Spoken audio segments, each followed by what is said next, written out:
Hey, today I've got these 4 Reddit stories will keep you up at night that genuinely had me sleeping with the lights on. If you want more of these videos, hit subscribe and drop a like.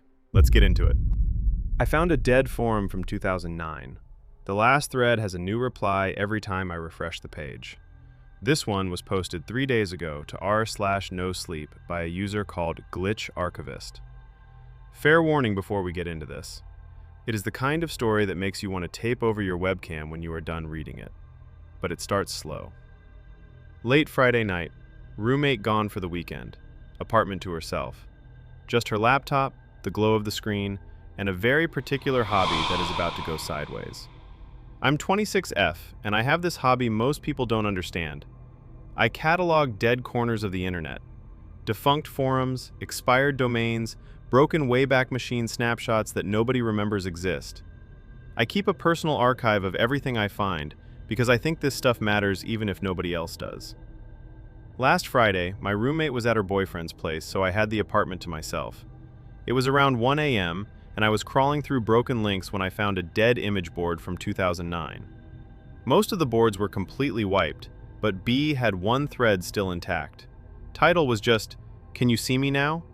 Reply counter said 3. I refreshed out of habit. Counter jumped to 4. The new reply read, "Nice shirt. Is that green or more of a teal?" I looked down. I was wearing my teal hoodie. I laughed it off. Total coincidence. I refreshed again. Reply 5 named my street. Not a common name either. My heart started pounding, but I could not stop. I refreshed 3 more times. Each reply added a new detail about where I was sitting right now. My floor, the window I was next to, the fact that my blinds were half open. Reply 8 was a photo. My apartment building shot from across the road, slightly tilted like someone took it while walking, grainy like a phone camera at night. I checked the EXIF data. Timestamp was 3 minutes ago. I slammed my laptop shut so hard the table shook. 3 minutes. Somebody was standing across the street from her building 3 minutes before she opened that image. And her blinds were half open the entire time she was sitting there. She does not call anyone. She does not close the blinds. She just sits there in the dark. And eventually she is going to open that laptop again.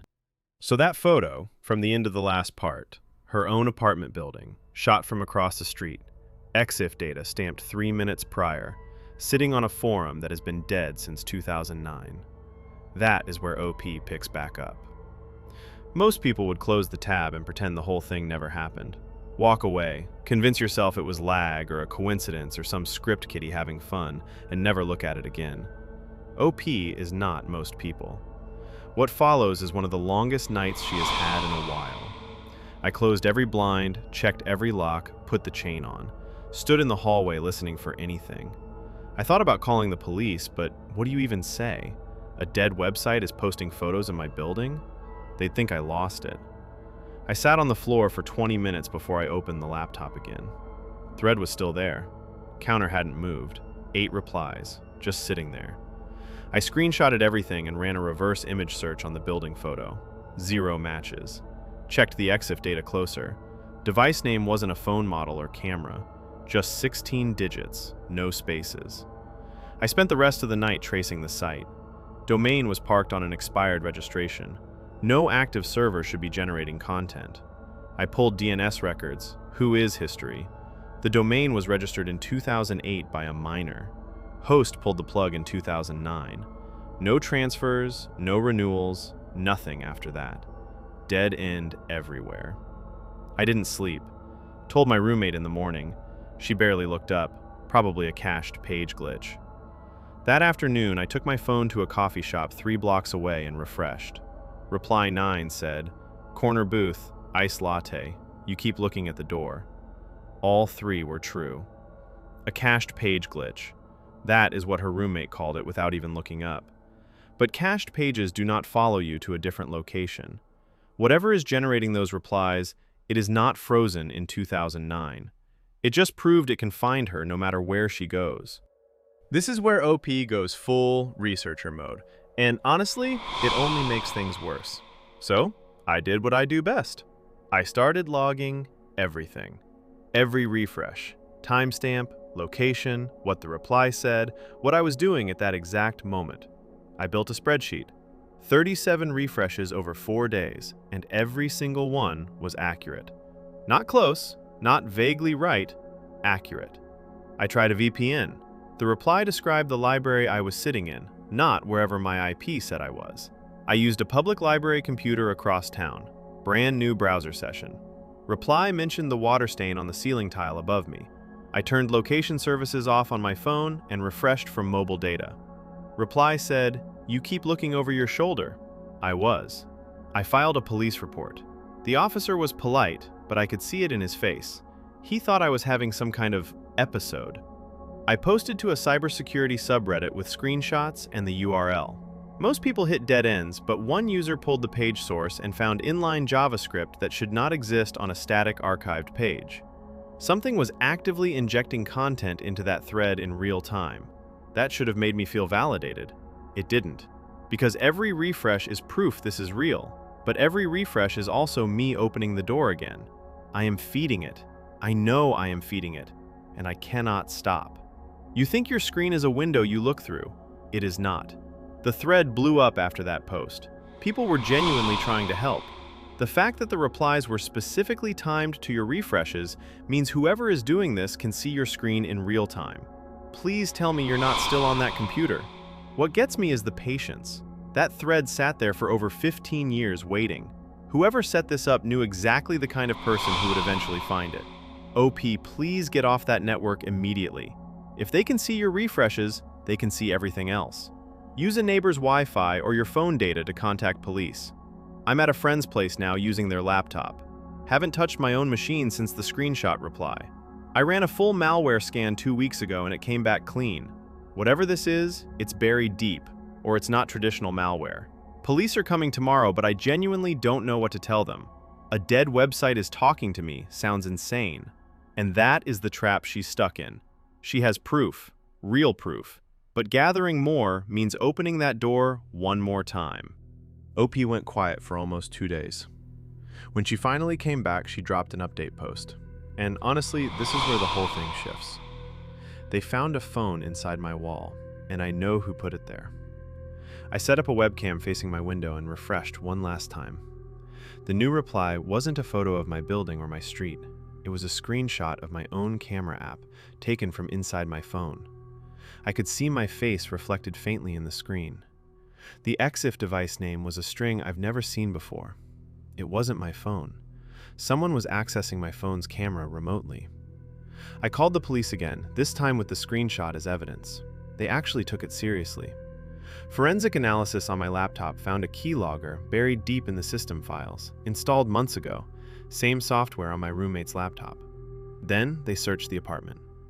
A burner phone was hidden inside the air vent directly above my desk.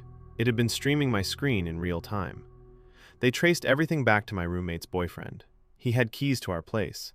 He was alone in the apartment constantly while we were at work. He'd been a moderator on that original image board back in 2009. He was 15 when it shut down. He's 32 now. He had been watching me for months before he ever decided to make the thread start responding to me. People in the comments were trying to wrap their heads around it. The thread title being, "Can you see me now?" hits completely different after reading this. That wasn't a question directed at the old board users. It was meant for you, specifically, years later. That's what makes this worse than a standard stalking post. The infrastructure was already in place.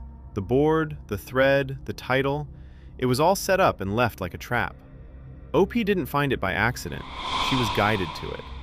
This is genuinely one of the most unsettling things I've read on here. The photo of your building with a 3-minute-old timestamp made my stomach drop. So here is where things finally landed. He got arrested. Stalking and unauthorized computer access. The investigation turned up everything. He had been planting links to that dead forum in niche Discord servers I was active in, buried in threads about old web projects, dead domain lists, image board archives. Breadcrumbs disguised as random finds. Every single one of those links I thought I stumbled on by accident was placed there for me. He spent weeks steering me toward that thread. My whole journey to that page was choreographed. Not a single click was mine. He knew what channels I checked, what kind of links would catch my eye, what rabbit holes I could not resist. The restraining order went through fast. I reformatted both laptops. I moved out of that apartment within 2 weeks. I do not archive anymore. I do not dig through old sites. I do not click links people drop in Discord channels. I barely use the internet for anything beyond what I have to. People keep asking if I feel safer now, and honestly, I do not know how to answer that. The locks on my new place are solid, my devices are clean, but none of that fixes the part that actually broke. I still do not know how long he was watching before he decided to let me know. That last line sits with you. This was never just surveillance. He engineered her curiosity from the ground up. Every discovery she thought was organic was a door he left propped open, waiting for her to walk through. The internet feels like exploration until someone proves it was always a guided tour. And the thing that makes your skin crawl is the patience. 15 years old when he moderated that board, 32 when he turned it into a hunting blind. 17 years of waiting. The comments on this one cut deep. I used to archive dead boards as a hobby too. Stopping now. Thanks for that. The internet is not a window. It is a room someone else built. He didn't hack her computer. He hacked her personality. Stories like this remind you the scariest threats are not the ones that crash through. They are the ones that were already inside the room when you walked in. On to the next one. A guy at my gym, roughly 26, male, knows my entire schedule, and I never told him anything about myself. 24, female. This one was posted to r/Let's Not Meet about 6 days ago by a user called FitCheckBurner, and it starts with something most people would never think twice about, a gym routine. But pay attention to how fast this shifts. I, 24 female, have been going to the same gym for over a year. Same time slots, same order of machines, same everything. It's my thing. It's the one part of my day that belongs to me and I protect it. So when I started noticing this guy, maybe 26, average build, always in a gray hoodie, working out near me, I didn't think much of it. People have routines. But then I started paying attention. He mirrors my machine rotation.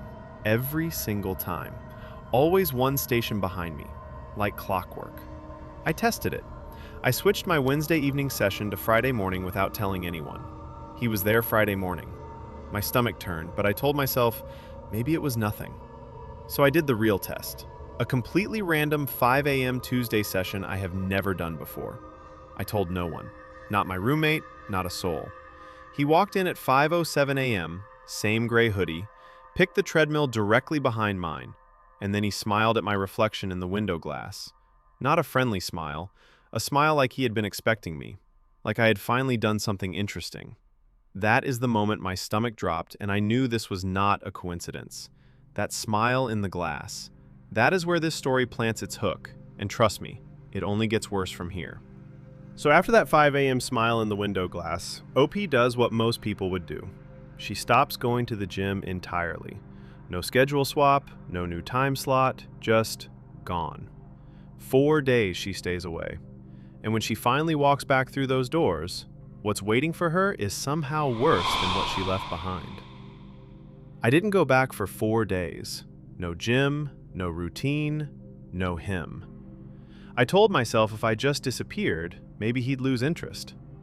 Day 5, I walked back in at my normal evening time, and he was already on the elliptical. Same gray hoodie, same dead calm energy. He didn't look at me, didn't acknowledge me, but he was there. That's when I started keeping a log. Every session I wrote down where he positioned himself, what machine, what angle he had on me. The pattern was sickening. He never spoke to me, never came within 10 feet, but he was always positioned where he could watch me in mirrors or reflections. Always.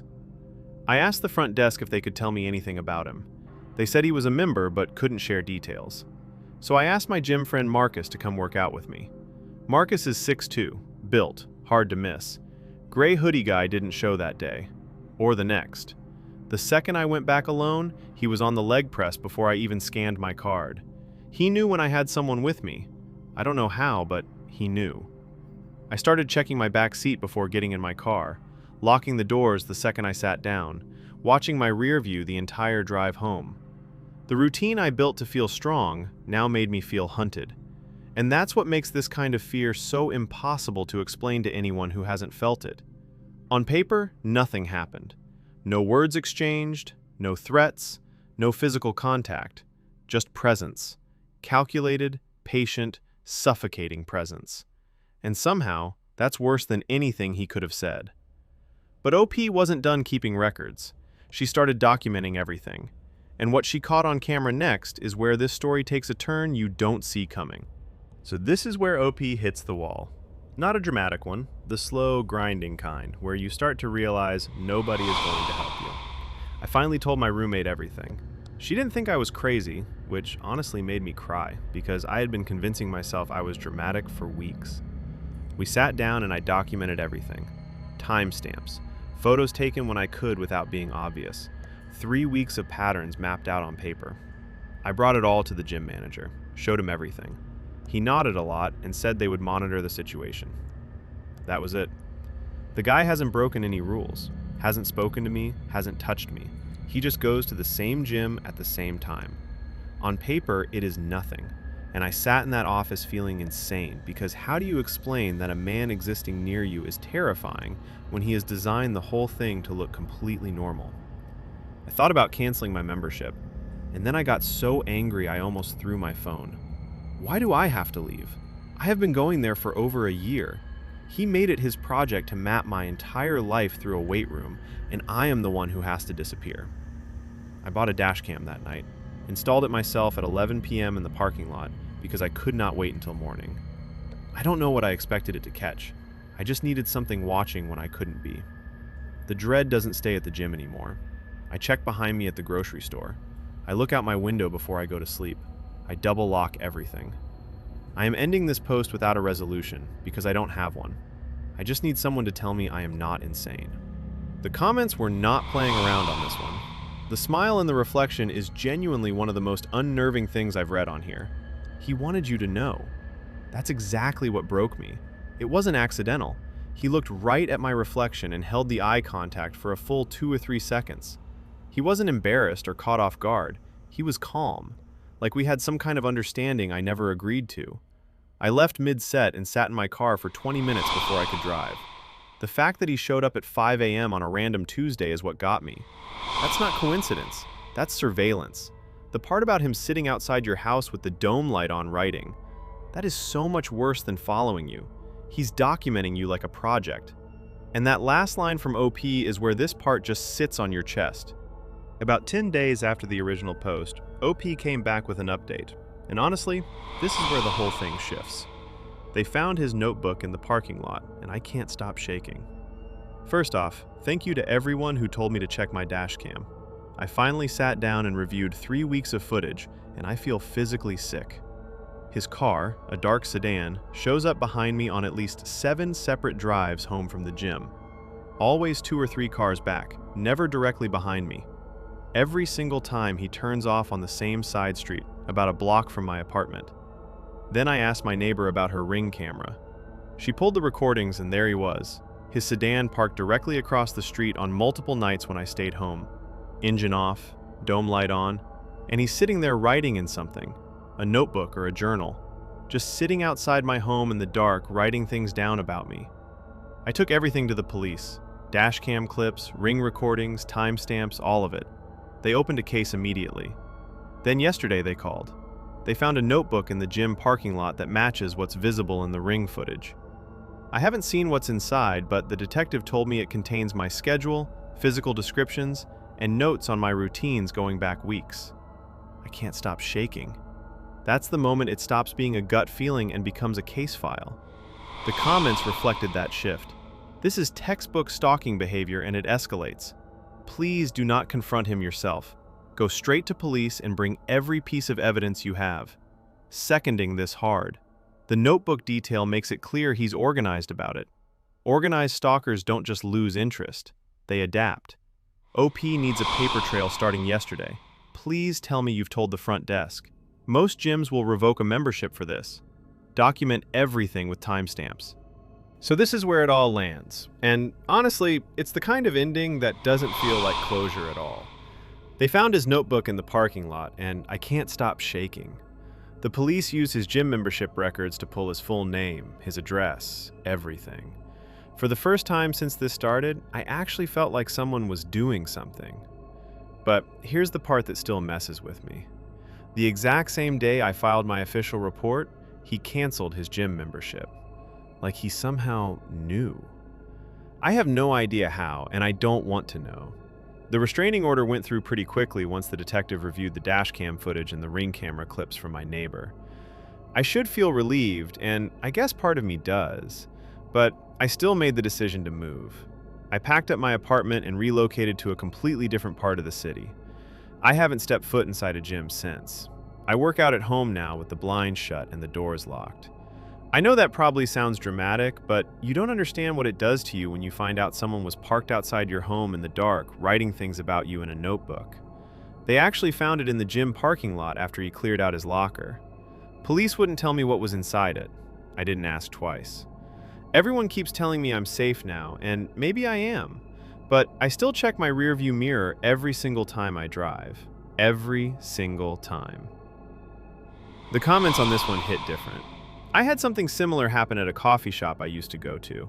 Changed my whole routine. It's been 2 years and I still feel watched sometimes. I'm so sorry, OP. That's what stays with me about this one. The gym was supposed to be her space, the one place where she was in control of her body, her time, her routine. And he contaminated all of it. Every rep, every set, every drive home. Every moment she thought was hers was being watched and cataloged by a stranger in a dark sedan with a notebook. She got the restraining order, she moved. She's technically safe, but safe and free aren't the same thing. All right, on to the next one. My parents finally told me why my older brother, 31 male, wasn't allowed at my wedding, and I, 27 female, wish I never asked. This next one was posted to r/offmychest about 5 days ago by Quiet House 27. Fair warning, this story builds slow and then hits like a freight train. It is one of those posts where every new detail rewrites the one before it. OP starts off sounding like any bride-to-be working through family logistics, but pay attention to the details here. I, 27 female, am getting married this fall. My fiancé is wonderful. The venue is booked. Everything has been coming together. But there has been this one thing hanging over the whole process. My older brother, 31, male. He was sent to live with my aunt and uncle when he was 14. I was 10. My parents always said it was because of behavioral issues, that he needed more structure than they could provide. I never questioned it. Honestly, life felt calmer after he left, and I feel terrible even typing that. When I started working on the guest list, I asked my parents if we should invite him. My mom immediately started crying.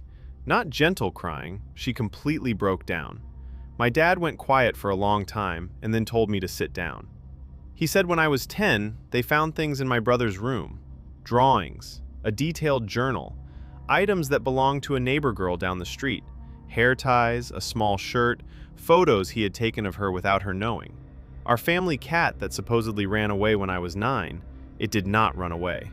And the neighbor girl who showed up to school one day with injuries no one could explain, that was him. My parents had him out of the house within 24 hours. They drove him to my aunt's place 3 states away and told everyone it was for school. They never once called the police. My dad looked me straight in the eyes and said they handled it the best way they knew how. My entire childhood, every safe, quiet, normal day I remember was built on top of something they buried. She grew up feeling safe. She grew up feeling normal. And the whole time, the reason it felt that way is because her parents made a calculation. Not a moral one, a practical one. And they never looked back. This is only the beginning. This part hits different because nothing happens. No confrontation, no blow up, just a woman sitting alone in her apartment with a truth she can't put down. OP goes quiet for a few days after the conversation with her parents. When she comes back to the post, this is what she writes. For 3 days I didn't sleep right. I just kept lying there at night, running through every memory I had and watching it shift. Every time I asked about my brother growing up, my parents changed the subject. Every single time. I used to think they were just tired of talking about it. Now, I know they were terrified I would ask the right question. Holidays were the worst to rethink. I remembered this one Thanksgiving. My cousin Sarah brought her toddler for the first time.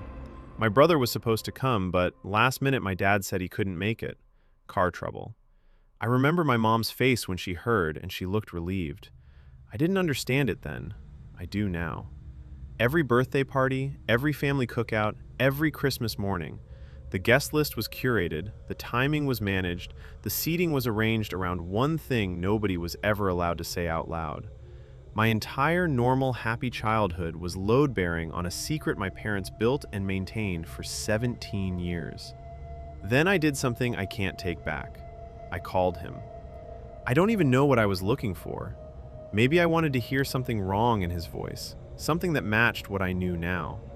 But he picked up and he sounded warm, normal. He asked about the wedding, asked if I had picked a venue yet. He laughed at something I said and it sounded real, like genuinely real. I hung up and my hands were shaking so bad I dropped my phone on the kitchen floor.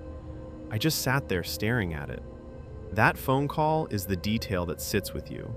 She went in looking for a monster and instead got a brother who asked about her wedding venue and laughed like nothing in the world was wrong. She's not angry yet. That comes later.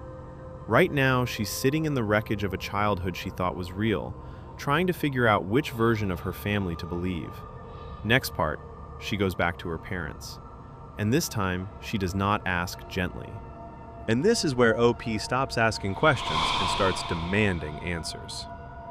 I went back to my parents' house. I needed to hear them say it out loud. Why they never called the police. Why they just shipped him off like it was summer camp and not a crime scene cleanup. My mom sat at the kitchen table and didn't even look up. She said, "He was 14. He was our son. We handled it." I asked what handled it means. She said they got him away from the situation. I said the situation was a little girl and a dead cat, Mom. My dad stood up so fast his chair hit the wall. He told me some things are better left buried, that they fixed it, and that I needed to stop before I broke this family apart. I sat in my car for 45 minutes after. I couldn't drive. I felt like a stranger who had been living in someone else's house for 27 years. I told my fiancé everything that night, all of it. He sat there for a long time without saying anything. Then he looked at me and said, "He is not coming to this wedding, and I need you to understand I am not negotiable on that." I didn't argue. I didn't want to. Commenters were not gentle about this one. Your parents didn't protect you. They protected him, and they've been doing it for almost 20 years. I'm so sorry you're carrying this now. The part about the cat made me physically sick. That's textbook. That is textbook, and your parents knew exactly what it meant, and they still chose silence. Please, please, please find out where he's volunteering. I know that sounds extreme, but if what you're describing is what I think it is, there are children near him right now. I know where he is. My mom let it slip when she was explaining why they still send him money. She said it keeps him grounded, and that he's doing so well with the kids at the program. She said it like I should be proud. I haven't slept since that conversation. I'm looking into how to report without it coming back to me directly, because honestly, I don't know what he's capable of if he finds out I'm the one who said something. This is where the story stops feeling like a family secret and starts feeling like something else entirely. OP came back a few days later with an update post. I made the call, and my parents haven't spoken to me since. I took the advice from the comments. I looked into where my brother lives now, what he does, who he's around. I wish I hadn't. He's been volunteering at a children's after-school program in his city for over 2 years. 2 years. I called my parents. I didn't ease into it. I told them what I found and asked them how they could let this happen. My mom's voice didn't even change. She said they already knew. They've known the whole time. They've been sending him money every month, not because they love him, not because they're helping him get better, but to keep him, and I quote, stable and cooperative. That's the word she used, cooperative, like he's a dog they're managing from a distance. I asked her what cooperative means, and she said it means he doesn't make trouble and he doesn't talk about what happened. That's when it hit me. They aren't protecting anyone. They never were. The money isn't support, it's a payment. It's hush money to keep him quiet about what they helped him avoid by never reporting any of it. They didn't save me from him. They saved him from consequences. And now he's 2 years deep into volunteering with other people's kids, and my parents have been writing checks to make sure nobody asks questions. The comments on this one were furious. The fact that they were so calm when they told you means they've rehearsed this. They've had a script ready for years in case you ever asked. That alone should tell you everything. This is exactly what I was thinking. The calm delivery is the second crime.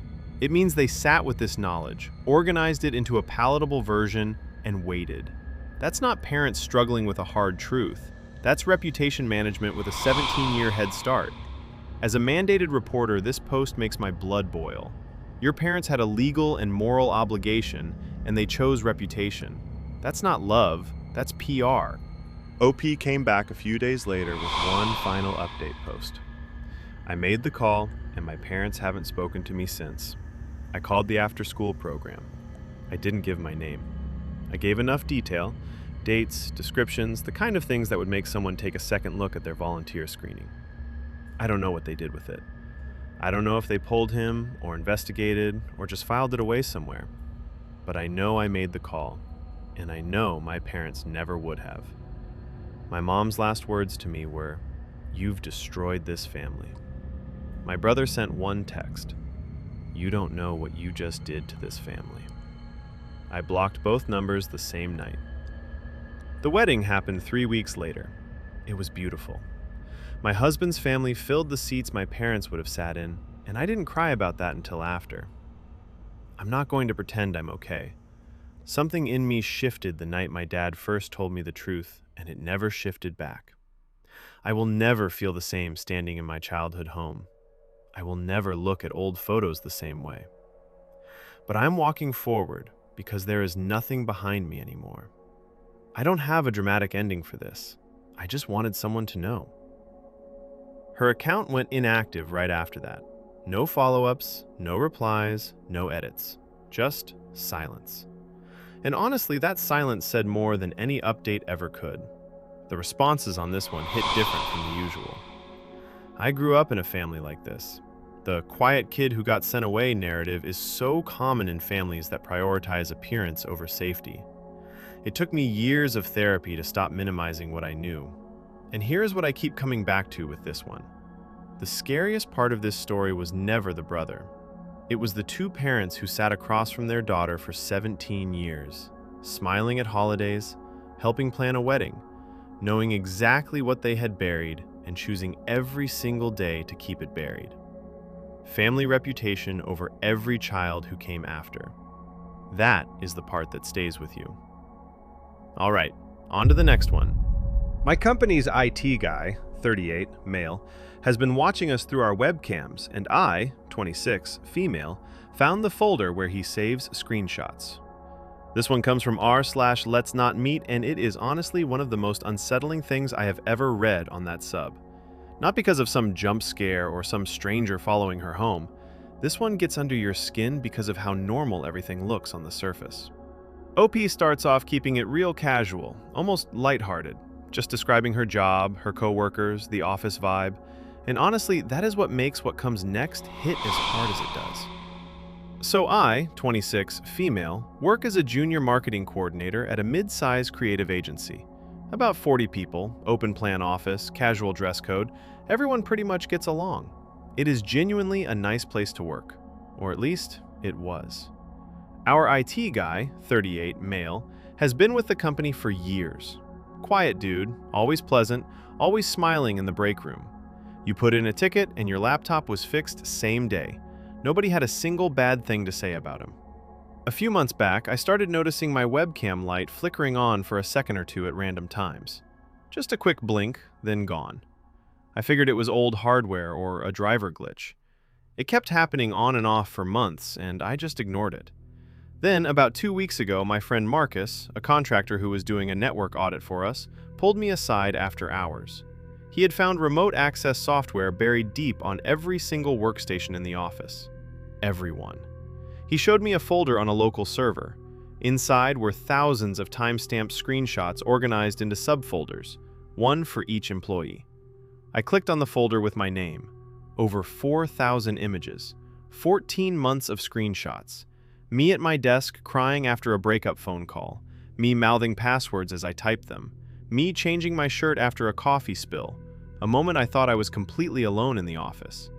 I sat there staring at my own face on that screen, and I felt like the ground opened up under me. And that is where she stops for now. But I need you to understand, this story is just getting started, and what she finds out next makes all of this look like nothing. What happens next is the part of this story that stuck with me most, because the discovery alone was devastating. But what came after that discovery, the days that followed it, that is where the real horror of this whole situation kicks in. He grabbed my arm before I could touch the mouse. Do not touch anything. Do not delete anything. Do not tell anyone, especially not him. He walked me back to my desk and told me to go home like nothing happened. I barely slept. The next morning, I walked into the office and he was right there in the break room. He looked at me and smiled, that same quiet smile, and I smiled back. I have never felt that sick in my life. Later, I went back through what the contractor had saved from my folder. Screenshots from nights I stayed late, just me alone at my desk in a dark office. My personal email open, my DMs, my banking page. The timestamp showed captures every 30 to 90 seconds, like he was watching live and deciding when to grab the next frame. We told HR and the company's outside counsel the next day. Then came the worst part, the wait. 4 days of sitting at that desk acting normal while lawyers and a forensic team reviewed everything. I could not sleep.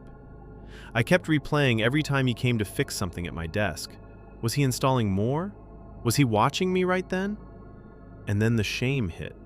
Not because I did anything wrong, because someone had seen me in moments I thought were completely private, and I never once knew. That shame spiral she describes, that is the part that hit me hardest. She knows she did nothing wrong. Logically, she gets that. But knowing it and feeling it are two completely different things when someone has been watching your most unguarded private moments for over a year and you had absolutely no idea it was happening. And what makes this story get even darker, what she did not know at this point, is that the full scope of what this guy had been doing went way further than just her folder on that server. So this is the part where the company finally makes its move. They revoked his access remotely before he even walked into the conference room. I watched from my desk as he got called in by HR and 2 people I'd never seen before. He was in there maybe 10 minutes. When he came out, he looked like all the blood had drained from his face. Didn't say a word, just grabbed his bag and security walked him to the elevator. The official line was, "Policy violation under investigation." That lasted about 2 hours before people started putting it together. Some coworkers came up to me quietly asking if it was true. A few of the women on my floor came to me crying after they found out they had folders too. One girl had over 6,000 images, 2 years of screenshots. I felt this horrible guilt like I had done something wrong by finding it. Like I was the one who exposed everyone's private moments instead of him being the one who stole them. The forensic audit confirmed the remote access tool had been on every single machine for over 2 years. It was configured to activate based on motion detection through the webcam. Every time you moved at your desk, it was capturing you. Reactions to this one were intense. 4,000 screenshots, over 14 months. That means he was capturing multiple images of you per day. That's not curiosity, that's obsession. Please tell me you've talked to a lawyer. I keep thinking about the other women in that folder who haven't found out yet. Are they being told? Does HR even have a plan for that conversation? The password thing scares me almost as much as the photos. If he watched you mouth your passwords, he potentially has access to your personal accounts, banking, everything. Change all of them immediately. I changed everything the same night. Every account, every bank login, even my apartment building's entry code app. My hands were shaking so badly I kept mistyping the new passwords. The worst part is, I knew I had that habit of mouthing words when I type. My mom used to tease me about it. He must have noticed it too, and that's why so many of my screenshots are zoomed in on my face. I feel sick even typing that. So OP came back about 3 weeks later with an update, and I'm gonna be honest, this is the part that made my stomach drop. They found his home setup, and it's worse than the Office server. So after he was suspended, the forensic team kept digging. I thought they were just documenting what we already knew. I was wrong. They found a second directory on the server, deeper, encrypted, hidden inside a system folder that looked like a routine backup. This was something he clearly never expected anyone to find. When they cracked it open, the screenshots inside were not from office machines. They were from personal laptops. He had used the company VPN to push the same remote access tool onto employees' personal devices whenever they connected from home. The images were from inside people's homes, living rooms, bedrooms. You could see bathrooms in the background of some laptop camera angles, people on their couches in pajamas, people in bed. And then there was the spreadsheet, a ranking system.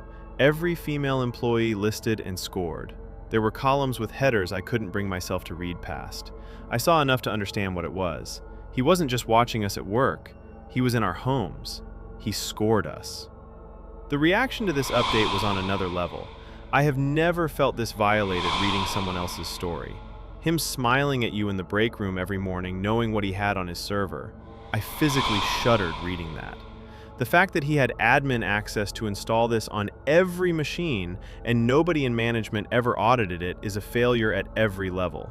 Your company enabled this exactly. Most companies this size are supposed to have separation of duties.